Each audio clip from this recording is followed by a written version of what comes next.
You're listening to and such a short amount of time to do it in. We were really a Mamma Mia podcast. Kaya from Mamma Mia, you're listening to No Filter, a podcast where people from all walks of life tell their stories very candidly and aren't afraid to be vulnerable. I'm Narelda Jacobs from Studio 10 and 10 News First, and today and next week I'm filling in for Mia Friedman. And before we begin, I'd like to pay my respects to elders past, present and emerging of Gadigal country on the land on which I'm coming from today, and I'd like you to pay your respects to whoever the traditional owners are on the land on which you're listening in today. My guest is a proud member of the Bundjalung Nation, the Waibal clan of northern New South Wales and southeast Queensland, and she is one of the most influential Australians there is. Rhoda Roberts is a nurse, a journalist, broadcaster, actor, producer, writer, arts advisor and artistic director. And she's responsible for a lot of huge cultural moments in this country, from the Awakening ceremony during the opening ceremony of the Sydney Olympics to coining the phrase, "Welcome to country." Aunty Rhoda has done a lot, but she's also been through a lot. In 1972, she watched her father, Frank Roberts Jnr, be introduced by Gough Whitlam at the Tent Embassy on the grounds of Old Parliament House in Canberra to talk about land rights. In 1979, while training to be a nurse in Lismore, the matron at the hospital told her to go home because she was just going to get pregnant like all the other girls. Of course, Aunty Rhoda persisted. Then in 1999, Aunty Rhoda and her family went through the most heinous of tragedies when her twin sister Lois was found murdered, a crime that is still to this day unsolved. And on this episode of No Filter, I hope she fills your spiritual cup as much as she filled mine.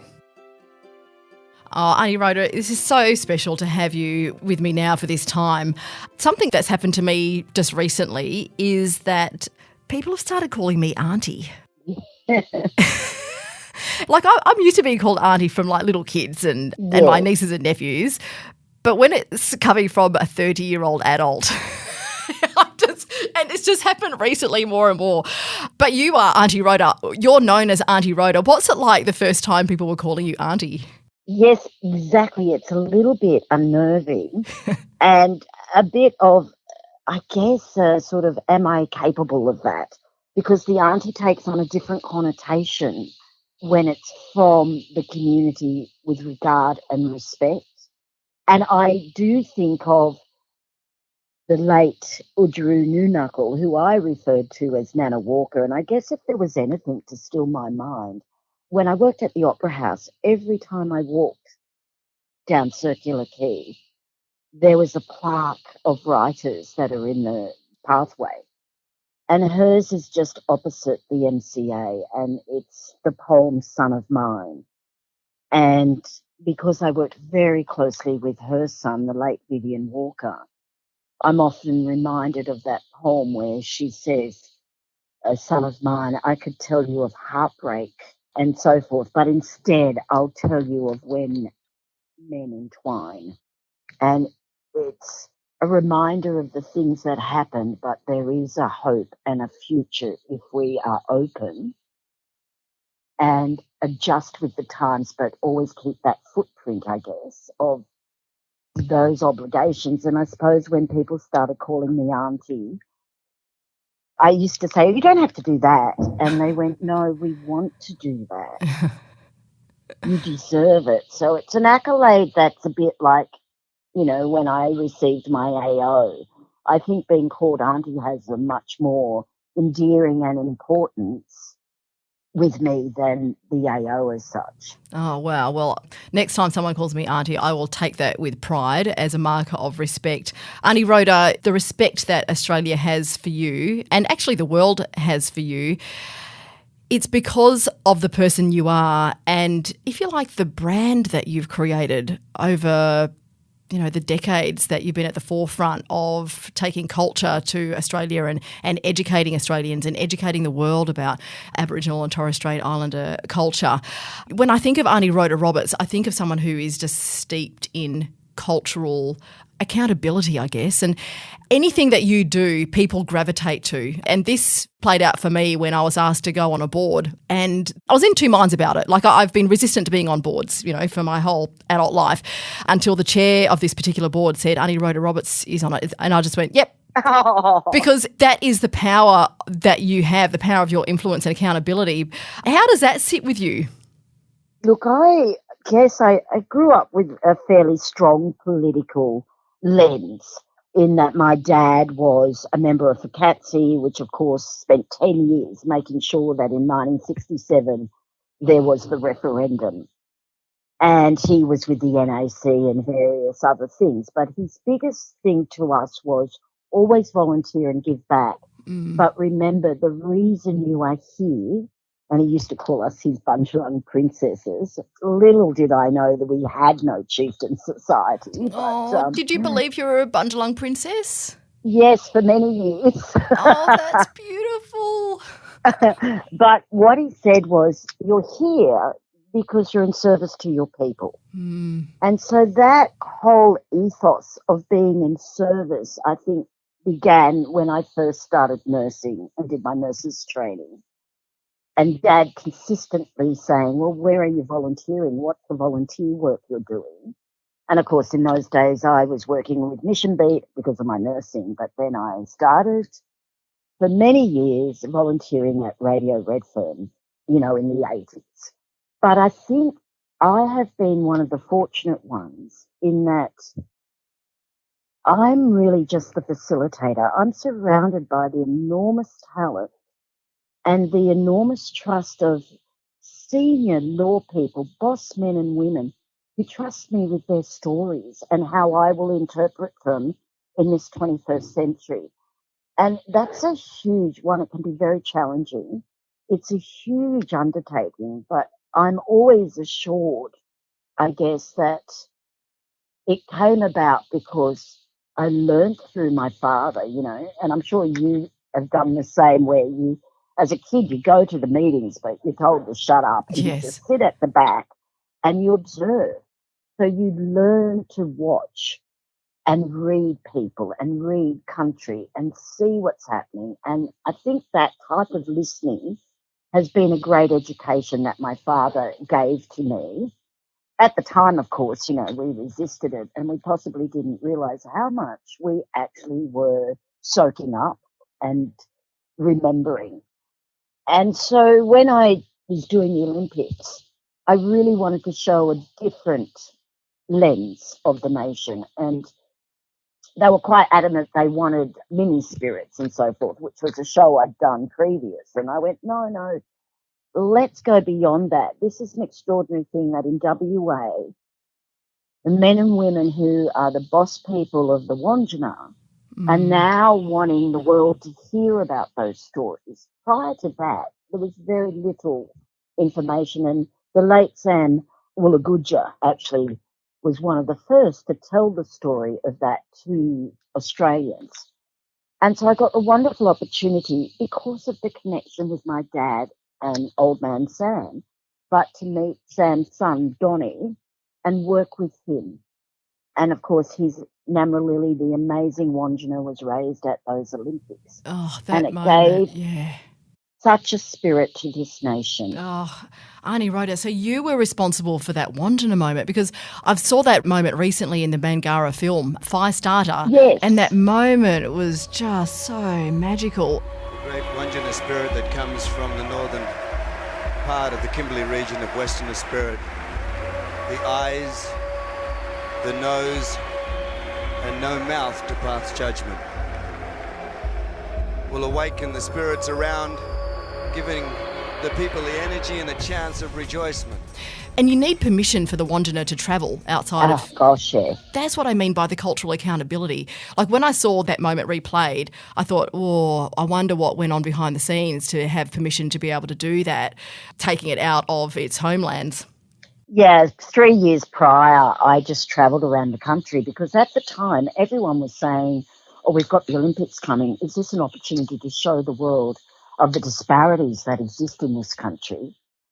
And I totally understood that viewpoint. So there were talks about, do we boycott? what do we do?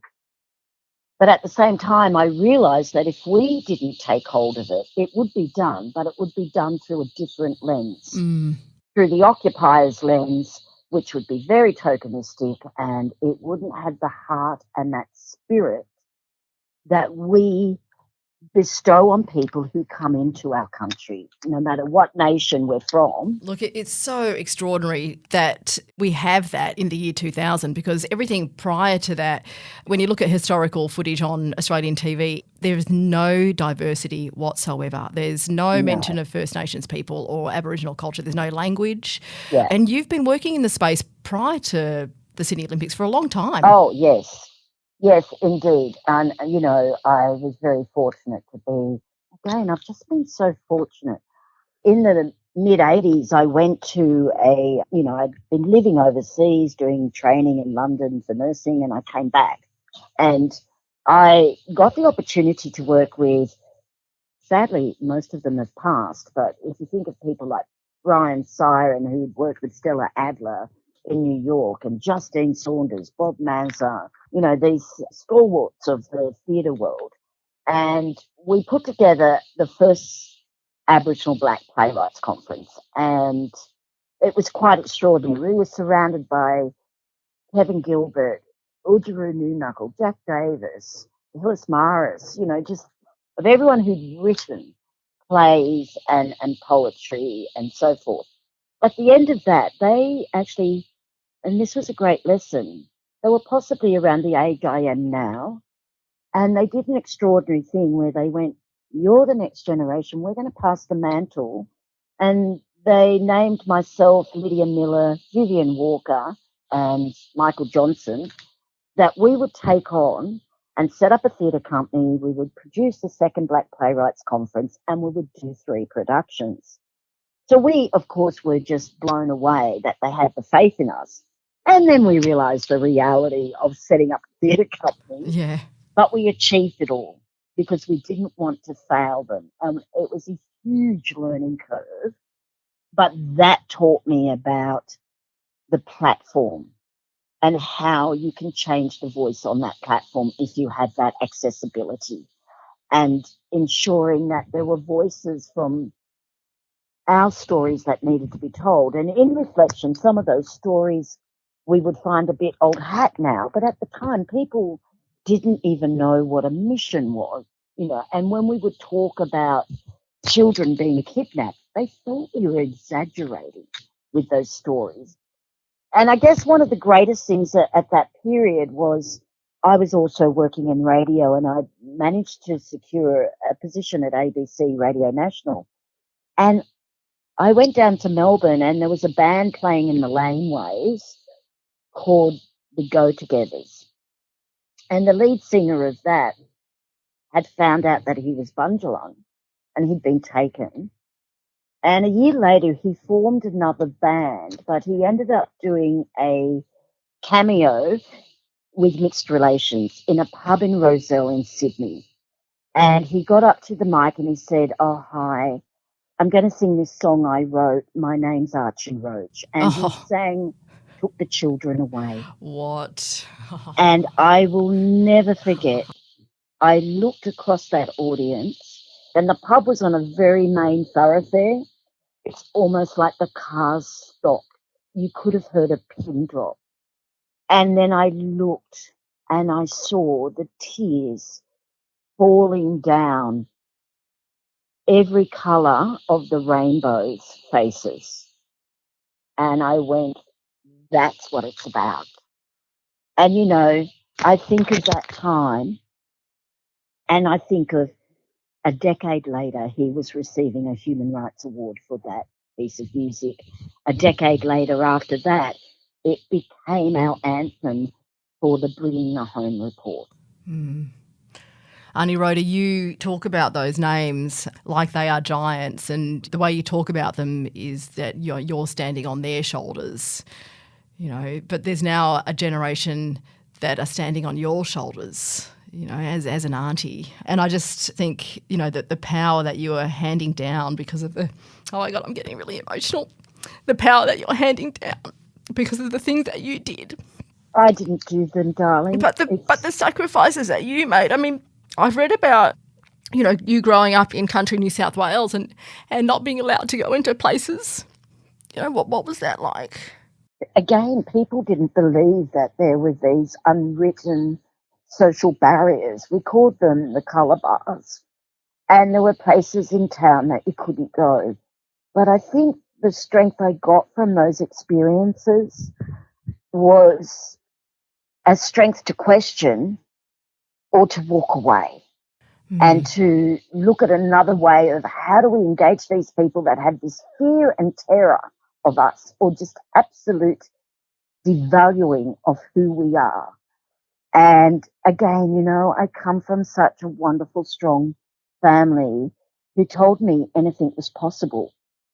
And so when I was denied access to the Lismore Base Hospital by the matron, who assured me that I would never finish my registered nurse's training because, like all the others, I would end up pregnant, it sort of gave me a strength in a way to go, I'll prove you wrong.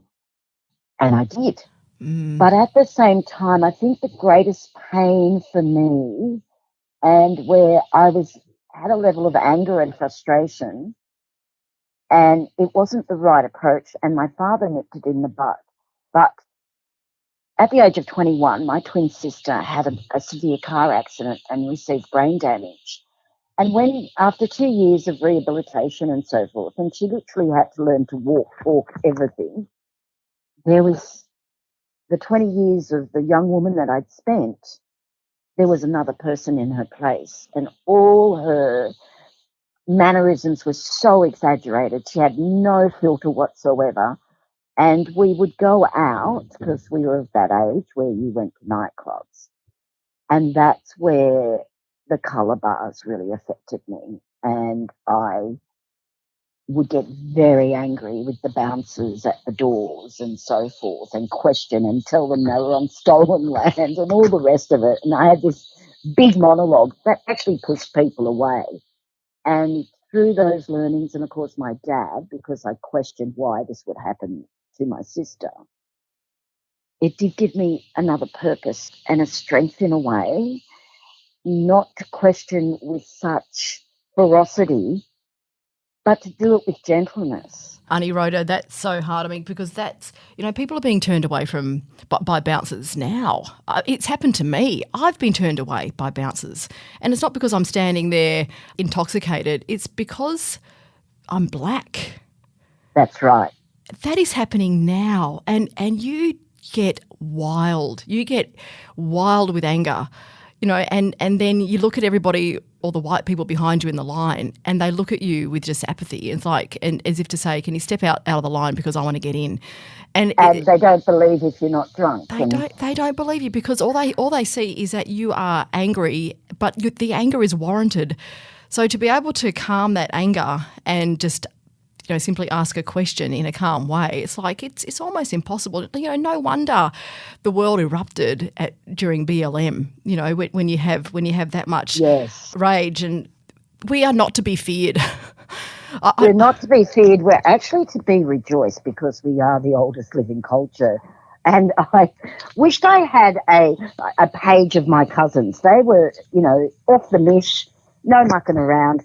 And one day in the early 80s, they decided they would no longer, this certain hotel in Lismore had a colour bar, and they refused. And so they walked over, went in, and didn't come out. And we were all shocked, because you usually got expelled in like a couple of minutes. They actually ended up taking them to court, and they won and got a $300,000 payout. And I'm going, damn, I did the wrong approach there, being gentle. I should have taken them to court. But, wow. You know, it is all part of, I guess, we are changing as a nation. And, you know, when I look at, you know, you used to always hear, I'm sure you heard this too, from all the old people, get an education, understand their system, because they don't know ours. And then you can work the two systems. And they're absolutely right. And if you look at the number of university graduates we have people going to Oxford in England. We have people with engineering, economics, pilot degree. You know, we had so many people working virtually in every industry now.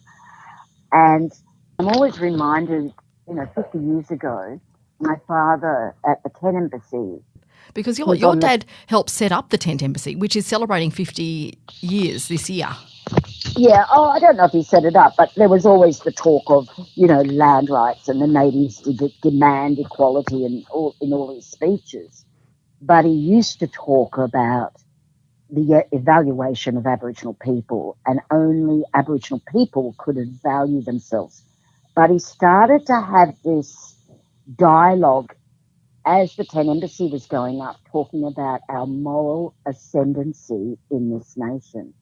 And so when they did all the speeches at the Tent Embassy, and Dad sitting beside Gough Whitlam, two things were amazing. Gordon Briscoe was the MC, and he introduced Dad, saying, "The next gentleman I'm going to introduce you is possibly the most loved Aborigine in New South Wales." Oh. And across the country. And I went, wow. And of course, that was Dad. That was but your in dad. Dad's, yeah, he was amazing. But in his speech, he said, "I'm talking about our moral ascendancy. We are far superior than anyone else in the world.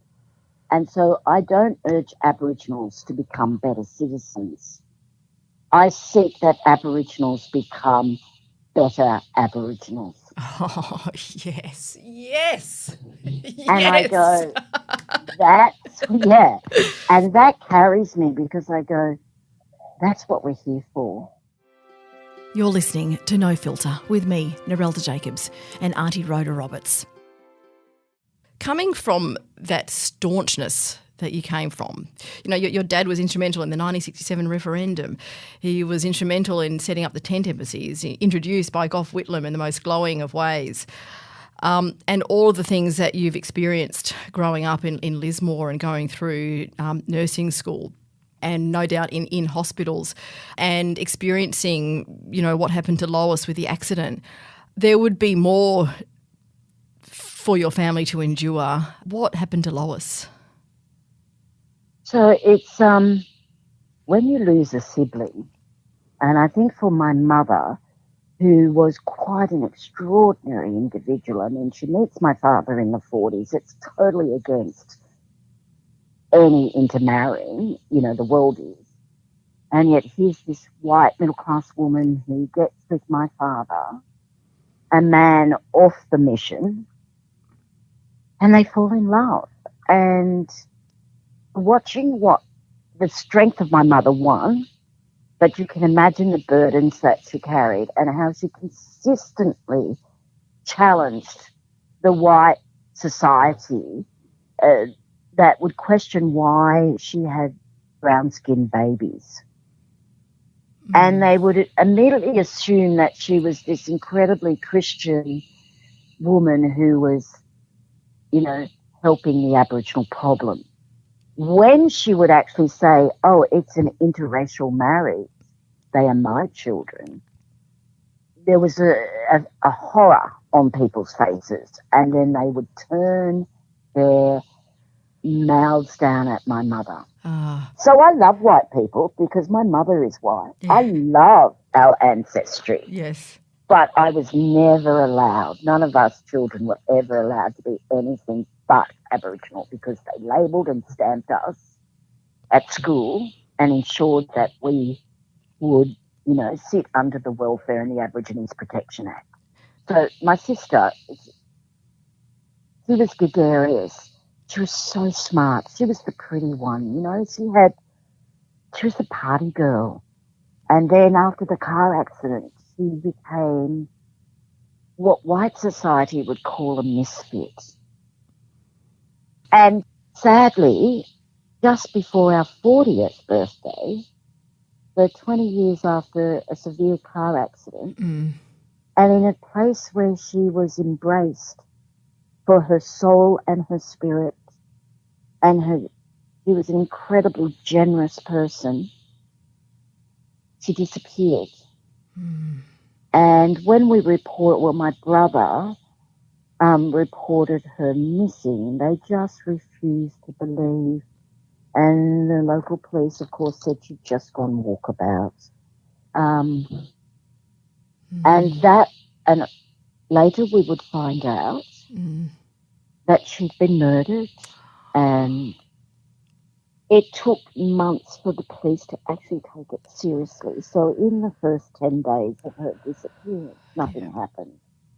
They didn't believe us. My brother is fearful of the authorities and so forth. And so I came home and went to put in the missing persons report. And I think the biggest thing of that was it made me realise how many Aboriginal people lives have been taken where there have been very little investigation. So 10 days. They didn't do anything for 10 days. And even at that 10-day mark, what did they do? Well, I started to get angry. And I managed to, because I did start life off as an actor. So I rang Harry M. Miller, who was my husband at the time, Bill Hunter's agent. And I said, Harry, can you ring me back? And I'm going to talk to you about a media campaign. Wow. Little gammon, but in front of the police officer, which I did. And the minute I said, oh, yes, we could get a current affair, Women's Day, all those sorts of things. Yep. The officer is holding up his hand going, no, we have a media unit. Yeah. So it was that sort of threat that they could be exposed that they did then start to take it seriously. But I think the greatest distress for me is the why. Yeah. But the lack of compassion. My brothers, our family, my mother had lost her daughter in circumstances that were barbaric and brutal, and not once did they say, are you okay? They told me that she'd gone walkabout like they'd insisted, and that, to stop bothering them. Did you know what had actually happened to her at that point? Had her body been found? No, we had no idea. So there were those times where I would sit and, in the past growing up, we had this incredible connection, the twinny thing. And so I would sit at a place that is really special to us at Tucky Tucky. And I would think and call for some sign or something. And it never happened. And I was like, what's wrong with me? We used to have this thing. We knew how each other was feeling and stuff, and it never happened. And I would sit, just all over places where she went, hoping there would be some sign or something. And then the very disturbing thing, and for anyone who's lost anyone in these sort of unknown circumstances, you don't sleep. The last thing you think of before you go to bed is the incident. And in the morning, it's the first thing that comes into your mind. Then the beginning of the new year, a bushwalker's walking through the Wine State Forest. Mm-hmm. And truly, it's a forest, like a needle in a haystack. And he goes into the bush to go to relieve himself. Yeah. And walks further than perhaps what a country person would do.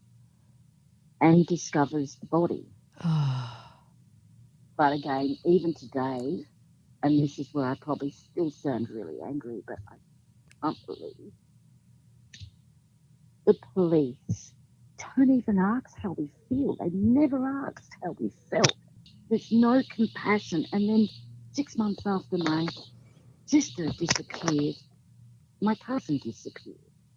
And again, to this day, there's been no search or anything. And look, this just is endless around the country. Did the cause of her death, was that put to you in a sensitive way ever? No, they just said it there that the cause of death was at the hands of unknown or something like that. I can't remember the exact. I can't think when I talk about it because I try not to cry because otherwise I'd have nothing left. She died in the most horrific of circumstances, though, didn't she? And the police did nothing. Yeah. And when we're walking out of the court, there was a young detective on the case. And so this shows the difference between me and my mother. My mother thanked him. My mother had deep faith. And so she said, well, they will meet their maker and have to deal with it. And maybe in hindsight, that was how Mum could cope with it. But I turned around and said, no, we need justice now. And that young detective put his hand on my shoulder and said, look, really, your sister's better off anyway, considering the life she had. What? Oh, And my cousin was there, and I could see he was almost going to punch this guy out. Oh, my goodness. And they sat us in a room, and when we came out of the room, that's what he said to me as his parting. Truly, if I ever see that police officer, I will not be the nice person I am. I will let him have it. And he was so young, no idea, absolutely no idea. There are people that would be really shocked to hear this because they won't understand that this can happen in the country, that we all love and that we've grown up in, and we feel that it's safe, and we feel that we can call police and they will come and protect us, and authorities will be there when we need them. But there are First Nations families that are experiencing these things today. There's no one that's been held to account for your sister's most brutal torture and murder, and she did die in the most horrific of ways. And there are families like yours that aren't getting answers now about why their loved ones are dying in custody, and why they're even in custody in the first place when they could be, there could be other services provided for them. Absolutely. I think the more recent night that I wept with despair was that a young child in WA, a woman was in a domestic violence situation. Her name is Tamika Mullally. I know exactly who you're talking about. She had to leave her house. Yep. Almost naked. Yep. Because she was being abused and punched like a pulp. Her concern for her baby. Yep. And finally, but it does show that there is humanity. A gentleman arrives and covers her with a sheet and shows her respect. A nurse comes out of her flat to find out what's happening. But the police arrest the mother after the husband has taken and kidnapped her child, and the child is killed by her partner. Yes. Now, where is the justice? We will keep saying her name. Her name is Tamika Mullally. Her baby boy was Charlie, and all that family want is an inquest, and they've been denied an inquest because the baby got in the hands of the ex, and that's what she was asking the police to stop. Yep. And that is and she gets arrested. And she gets arrested. And my heart broke for her. And while it's a terrible, terrible thing, it always makes you realise, like, I lost my sister. I will never, ever be the same. I will never have the regard for the system like I once had. But at least I got the chance to know and to put that unknowing to rest, that they found her body. Mm. And when I think of the situations that have occurred with many other families across our country, you then go, oh, well, at least we got that. They haven't even had that. And then you hear the story of Charlie. Yeah. And you just go, and it still continues. Aunty Rhoda, a lot of people will be thinking, and they use this argument a lot, changing the date or, looking at something like January 26 is not going to have an impact on the things that we're talking about, like the real issues that, Aboriginal and Torres Strait Islander people are facing in Australia. All the things that we need to close the gap on, incarceration rates, health outcomes, life expectancy, early childhood learning and early childhood health and issues. And you know, the most common question people ask me is, how do I have conversations with my loved ones in the lead up to January 26? It's actually a really tricky question because no two people are the same. How do you answer that question? Yeah, it's funny. Like you say, we all have varying opinions about January the 26th. And for me, I always try to go, when those boats first came in, what were the people thinking? Our people would have been living under an LORE, very strict law system. And in the space of a very short time, they had to live under LAW and LORE and combine these two. So if we are truly wanting to be cultural people, how would they have responded in their cultural mores, you know? And so I'm reminded of just the lost in translation, many moments that occurred at that time of invasion. And, you know, 8 years before they arrived in Sydney Harbour, the Endeavour had come into Kurnell, what we know as Kurnell, but it was lost in translation. It was a different name by the Dharawal language group, Perdell or something, but what was lost was there was this story that they called out in language, and the historians of the day suggested they were saying, go away, go away. Today, in the 21st century, a group of young Dharawal people at La Perouse have reclaimed their language, only to discover what they were saying was, they're all dead. You're dead. Because it related to the story that had been told for eons of oral storytelling, that the return on a big baraga, which meant vessel, would come our ancestors and they would be painted white. And so initially they thought it related to that story. But when they saw the change with the muskets and the vengeance, they knew it wasn't their ancestors. So then if we're to step into the day of January the 26th in 1778, when they sailed into the heartlands of the tea tree people, the Gadigal, the world changed immediately when they planted that flag, a foreign flag. And again, things were lost in translation. The Gadigal started to look at who they were, and immediately the muskets were raised and people were shot, innocent people. By the end of 1788, in fact, the last day of the year, so New Year's Eve, the bodies that had accumulated in the coves around the Sydney Basin, 50% of the population, a pandemic had broken out. It was chemical warfare. It was smallpox. And our people had rushed to that cold water to rid themselves of the fever. But their bloated bodies were found floating. So in retaliation, the white man then kidnapped Arabanu, a local man, hoping that they could use him as a translator.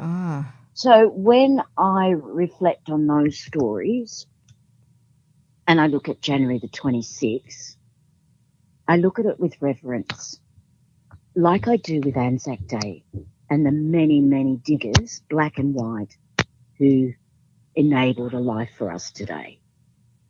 So I reflect on January the 26th. It is my day of mourning. It should be a national mourning. And I reflect of where we are now. And I go, you know what? I want to be a better Aboriginal. I never want people in this country to forget that day. So I want the visibility on January the 26th with our flag and our people and our dance and our ceremonies.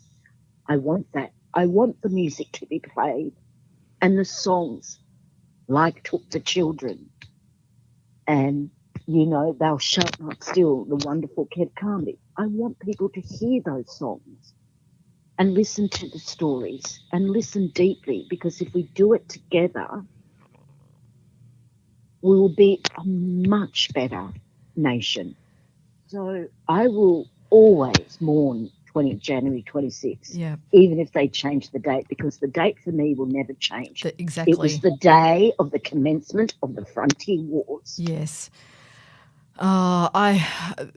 I was told a beautiful story from an elder, which I shared on Q&A when I was on Q&A at the end of last year, and I'll share it again, that Uncle Noel Nanup from Nyunga Budja told me that when the ships came, he is in Woolwich. When the tall ships came, our ancestors sensed that something was wrong, so they sang the spirits down, deep down, to protect them. And now the ancestors are singing again because they can see that there is an awakening that's happening in this country, and they're singing the spirits awake. And there is an awakening. There is an awakening. And Aunty Rhoda, it's because the 97% is awakening now. They're listening and they want to learn. And I want to sit with them, because I think we have more, I want Australians to go, oh my God, we are host to the oldest living culture on the planet.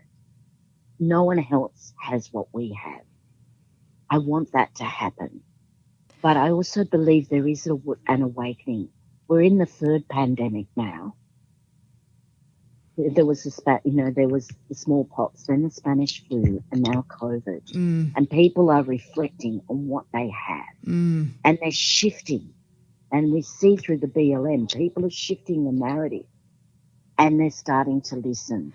And Australians are reawakening. But for our people, all those stories and language and dance that was outlawed has been sleeping. They were put into safekeeping, and now's the time. We might have lost some things, but we haven't lost everything. Yes. And now's the time to awaken those sleeping stories. Oh, Aunty Rhoda, and there is power in the people. There's power in the collective people, and we've seen that played out just recently when one woman made an impassioned plea on social media that her IVF not be stopped. And within 24 hours, the Victorian government overturned that, because there was a collective power of the people. We have the will to be able to change this, and politicians won't do anything unless it is popular, unless they see that something is popular. So we need to make sure they know that we want this truth-telling in Australia, and it starts with not celebrating our national identity on January 26th, and have a rethink of what is our national identity, because there's no way that it starts on January 26th.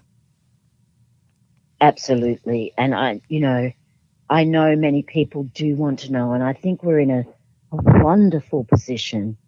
And Narelda, the work you do, just your face on the screen sends 1,000 messages of hope and empowerment and confidence and beauty. So those microaggressions that are so systemic in our police system and our welfare systems, of the assumptions of who we are every day, when someone turns on the TV and sees your face, they're dismissing those microaggressions because they're simply not true. And, people don't realise how debilitating it can be for our people to constantly hear that we don't have a work ethic, that we're lazy, we're drunk, we're not pretty, we're not, and it is changing because we're starting to see the visibility that we are as proud of this nation as anyone who resides here, but we have an extra package that can make this nation globally show through our stewardship we will regenerate this country. Oh, Aunty Rhoda, our environmental so care. So beautiful, absolutely. Aunty Rhoda, you single-handedly are increasing the cultural awareness of this country. Was it true that you coined the phrase "Welcome to Country"? Yes. Did you?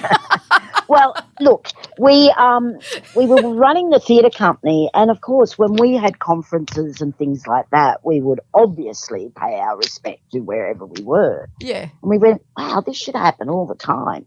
And so we slowly started investing in it, and across arts organisations. So galleries started doing it, and we were sitting there going, well, what do we call it? We're welcoming everyone to the country and all this. And then I went, oh, welcome to country, like that broken English, that sort of, And so it took off, which is fabulous. But having said that, I know that there were mobs like yes, it did. Richard Wally and all them were doing stuff that are very much the same back on Noongar land. Yes, people were doing it all around the country, but we just didn't have a name for it. We didn't have a name for it, so we coined it "Welcome to Country," and and it was fantastic. It took off. And then all of a sudden it became this tokenistic element. And even some of our own people is, what are you actually saying? Do you have the depth and the spirit of why? And so I started doing what I have now recoined calling country. Because in the old ways, if we travelled across borders, we would be on song lines and we would be singing that song line. So when we arrived, that song gave us the information that we were arriving at this border, and we would call our arrival. There would be a chant that would come back as a response. And then the two parties would come together and enable safe passage and respect and gifting. And so those entering that border would gift that community. And to me, that speaks much more deeply about knowledge systems and kinship structures. But it's also trying to reawaken that our carvers could be making message sticks to do this at formal events. Our dancers and our songmen and women, and it would reactivate those song lines. So the last few that we've done, like we did it's been at big major events like the Invictus Games and so forth, huge response. I mean, the men and women at Invictus Games, even those that were in wheelchairs, tried to stand to thank when we gifted the British runner with a message stick. And it was truly extraordinary because they got to see and witness a sort of modern-day corroboree, but it was call and response, and it was about engaging to ensure safe passage. And now I've moved it even further. Since the BLM, I've gone, okay, we call country, but in our country, there are many people from other First Nations communities that live in our country. And they too continue their cultural mores and nuances. And so now we just recently did with the opening of Elevate in Sydney, we recently did a call in country that not only involved Aboriginal and Torres Strait Islander peoples and dancers and songmen and women, but it also invited the Maori and the Pacific and Asia and so that forth, is beautiful. Africans, to do their response. Oh, wow. And it was phenomenal. Like, everyone had so much fun, but it just ensured and spoke the truth that no matter where we live, if we have these cultural heritages, we continue them, and that there's nothing wrong with that. It doesn't make us less of an Australian. In fact, it makes us a prouder Australian that we are able to embrace. Wonderful. That's absolutely so true.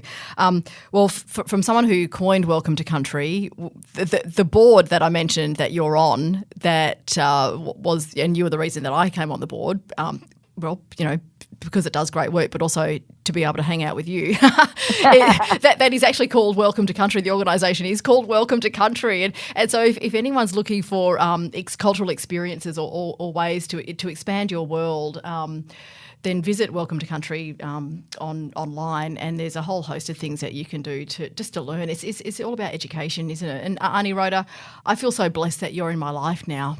And after especially after having this chat, you know, it's you filled my spiritual cup, and we all need to have a bit of that as we lead into something that's that has so much impact on our future, a day like, all the debate and discussion that January 26 raises. And we will also be talking about it at the sunrise ceremony that you can watch on NITV and SBS and Channel 10 from 6 a.m. on Jan 26. And so we'll be there continuing this conversation. Aunty Rhoda, thank you so much for just being in my life and being in all of our lives. Oh, Narelda, thank you so much. I don't think you realise what you bring to the dialogue. And let me tell you, folks, seriously, she looks 10 years younger in real life. Absolutely gorgeous, but it's just phenomenal. The world is changing, and I just urge everyone, there's so many allies now, and you often ask, what can we do? Value our culture. Come and experience it with us, because it's yours as well. If you're born on this country in the old ways, it too was your dreaming. So have that experience. But I think over the coming days, as we lead up to this big event in our nation, please be aware everyone has varying opinions. Accept those opinions, enable the dialogue. It is something we need to have. And always just question the truth-telling. Ensure there's always two sides to a story. Yep. Aunty Rhoda, perfect. Thank you so much. That's it. Thank you, Narelda. You're gorgeous. There are so many emotions running through me right now. I didn't expect to cry as much as I did, and I'm sure you're crying too.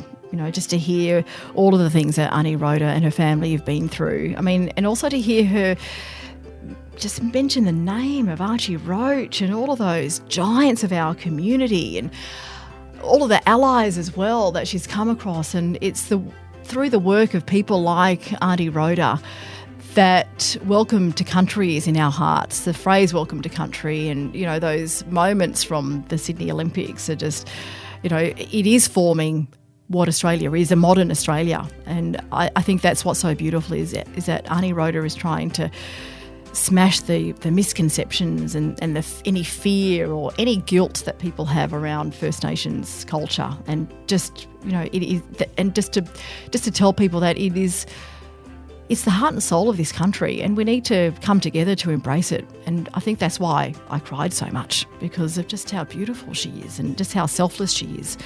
She truly is. I mean, I think she's graduated from being the Bundjalung princess, and she's now the Bundjalung queen. Next week, I sit down with writer, poet, teacher and activist Curly Saunders for a yarn. Here's a bit of a preview. It feels so natural in my body to love who I love. And I really hope that, young mob listening to this or anybody listening to this who's grappling with identity, or particularly sexual identity, gender identity and things, that they do begin to find that self-acceptance that says, it just is. I can't question it. I don't look at the tree and wonder why it bends that way. I just accept it. I don't look at, the water and wonder if it forks that way on purpose. I think, that's just your path. You flow that way. I've loved being with you this week for No Filter, and I'll see you next week. Borda.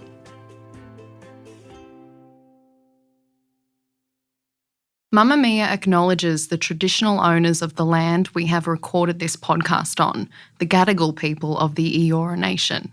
We pay our respects to their elders, past and present, and extend that respect to all Aboriginal and Torres Strait Islander cultures.